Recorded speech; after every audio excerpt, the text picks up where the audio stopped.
Hi everyone, thank you for joining us for Knowledge Bites session 26. Today we have Lynnette Claudon with Vermont Department of Environmental Conservation, and she is here to talk about Vermont Planning Advance. The way these Knowledge Bite program works is that each webinar is a high-level introduction to certain programs or resources, tools around economic and workforce development. So the way this works is it's about a 20-minute presentation and 10 minutes for question and answer. And it looks like, Ashley, you're the only one at the moment, so feel free to speak up if you have any questions anywhere throughout the presentation. So if you bear with us here, I'm just going to switch screens so that Lynnette can present. And we will get started. Looks like we just had another person join us. Great. Hey, can you see that? Perfect. Hi, my name is... Are we ready? Yep, take it away. Okay. Hi, my name is Lynnette, and we're here today to talk about wastewater solutions for villages and the Vermont Planning Advance program.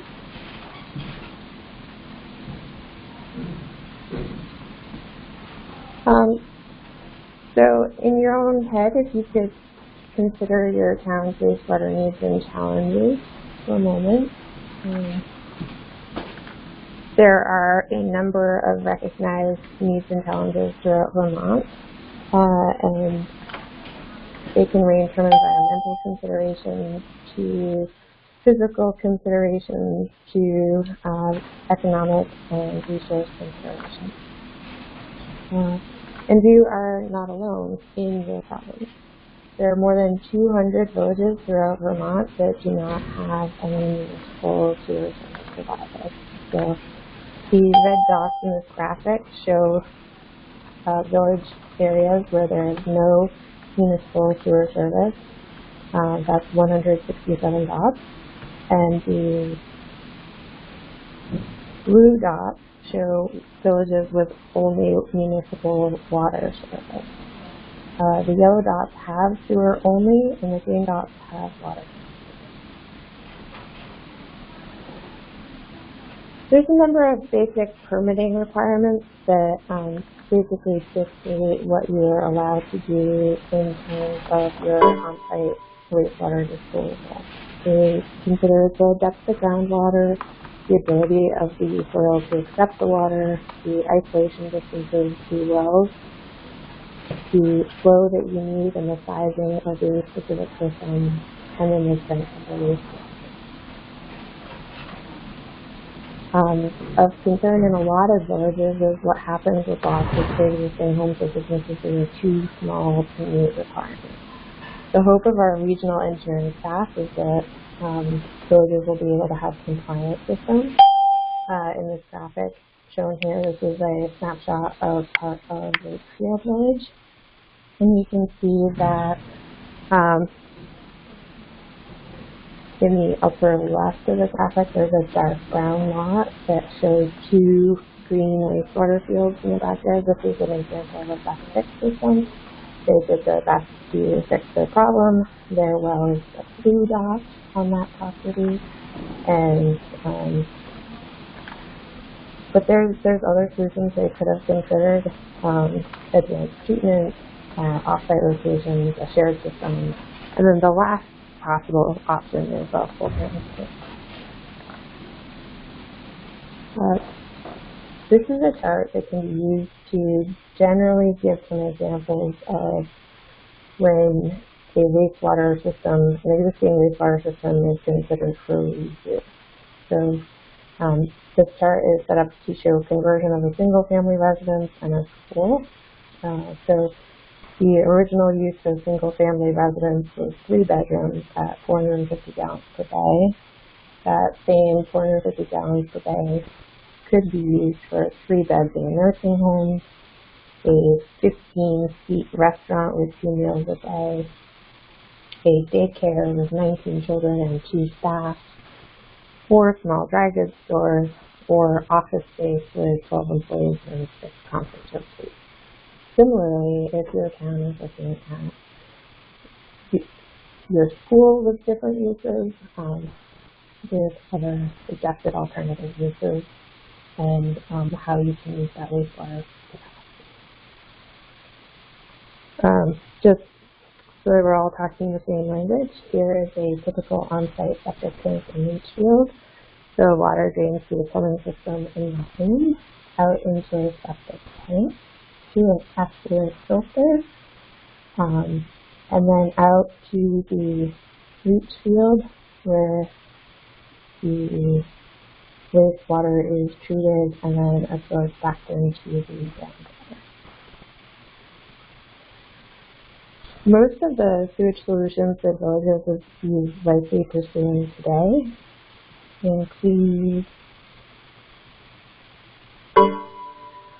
Hi, Laura, can you turn up your speakers?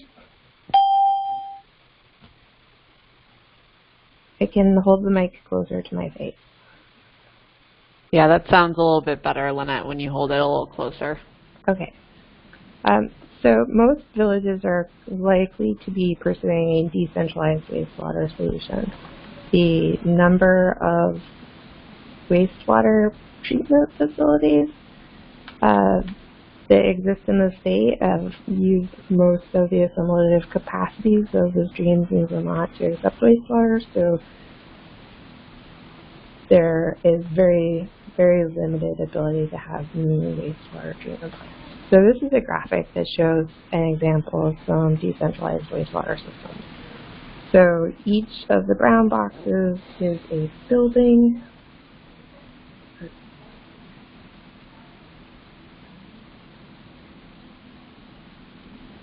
Then the buildings are shown with their own leach fields. So there's the clustered systems in the pink areas. The brown area is a small clustered wastewater system, and then the green area is a very larger shared system. So we'll get into what that looks like on the permitting side.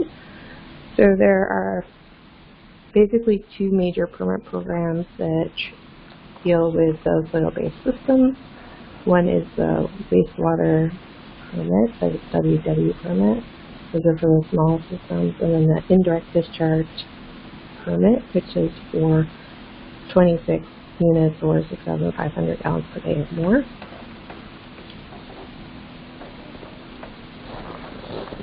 The indirect discharge systems have a number of monitoring requirements, so there's a lot of communities like to stay in the WW permit side. So let's look at what's in domestic wastewater. Basically, it's anything that you flush down the toilet or put down the drain. So, and we break it down into basically the water and the pollutants. And there's all sorts of pollutants. And we additionally categorize the pollutants by how they affect the overall water quality. So some of the pollutants will absorb the oxygen that's available in the water, while others fill the water with solids or nutrients or change the pH.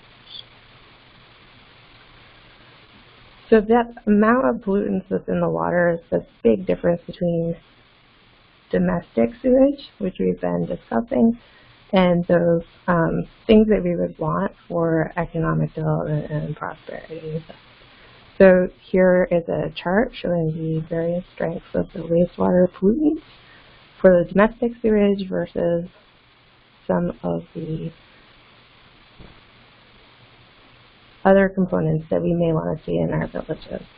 So for example, if you were to have a brewery in your village, their wastewater strength can be 10 times higher or 48 times higher in terms of the biochemical oxygen difference. This is an example of a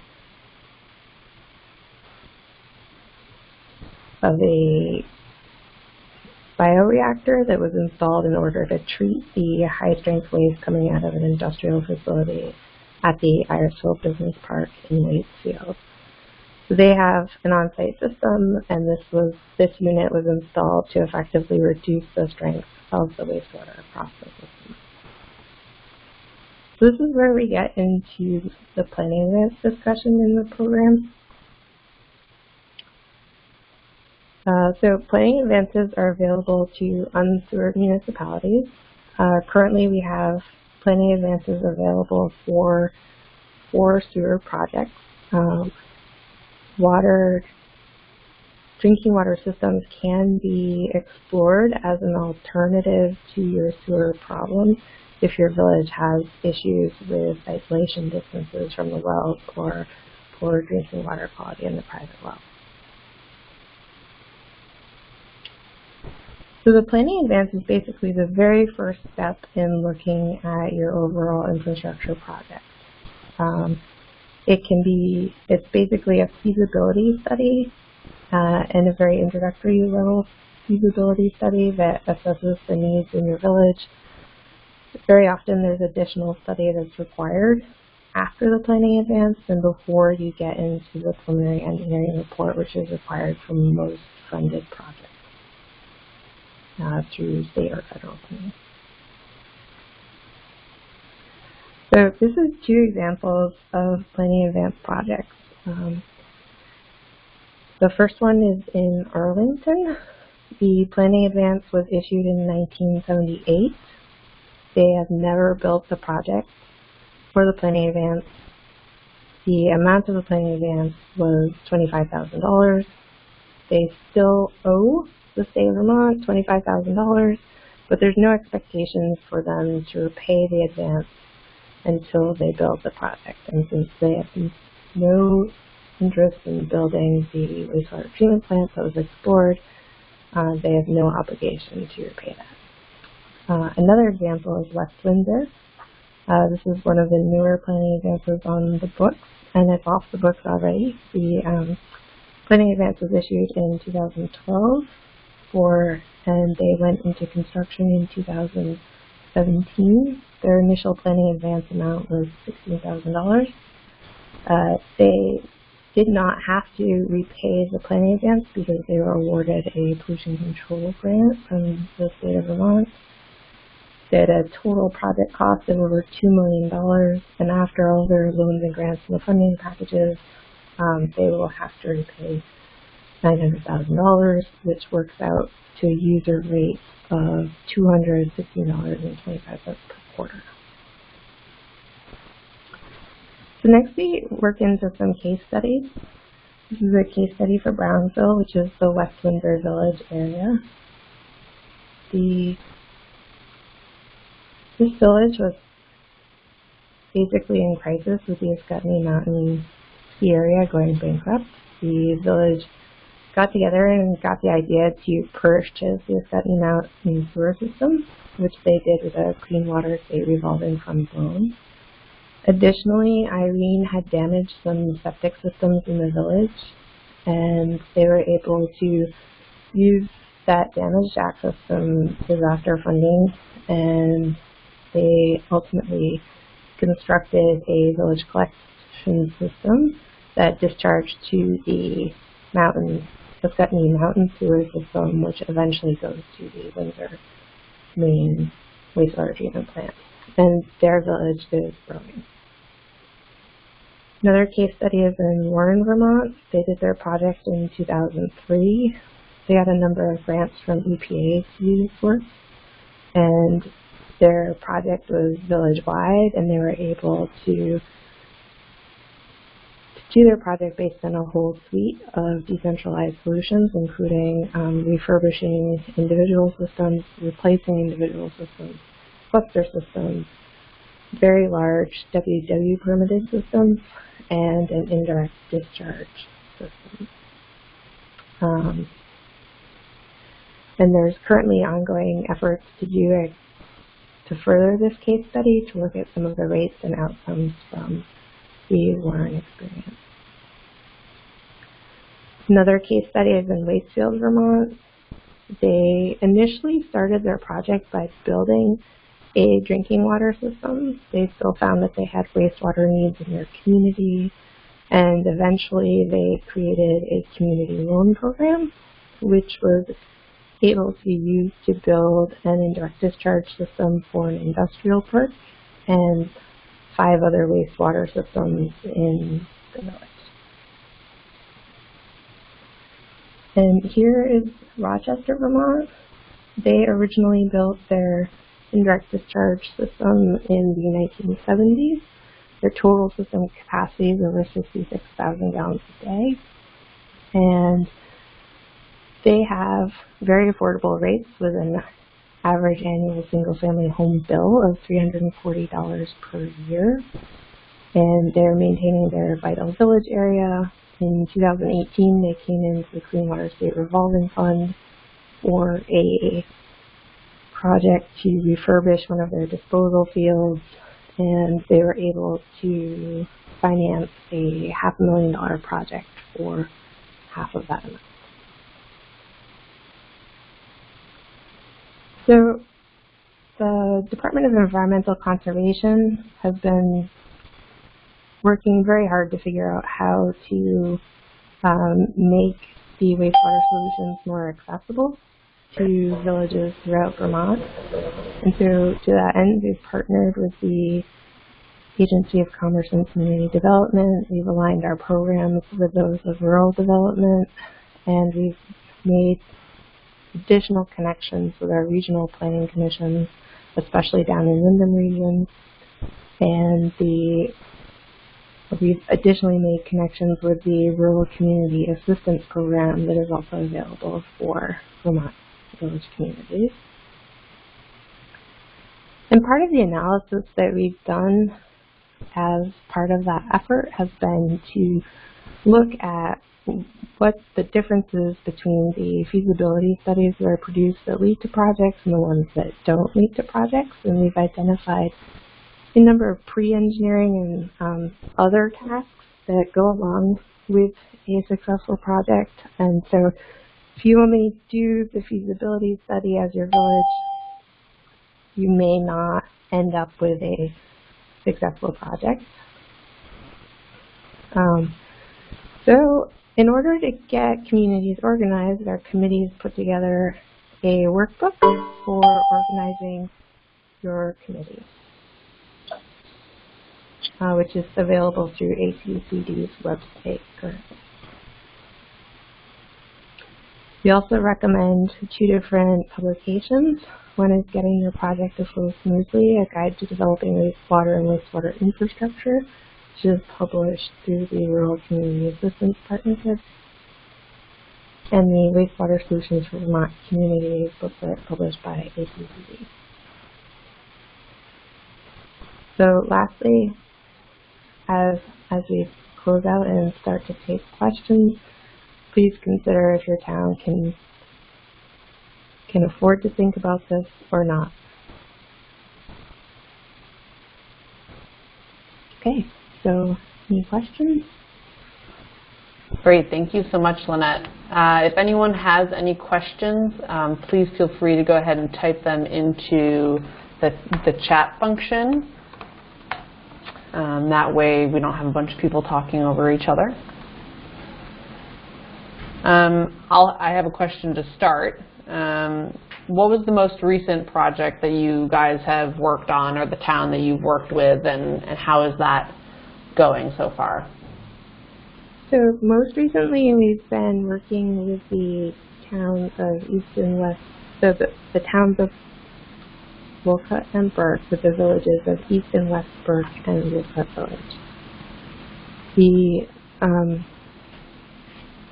have not issued the planning advance yet because the idea came up to apply for the Northern Borders Regional Commission grant to expand and cover some of those outside costs and unfunded work that normally are not covered by a normal feasibility study.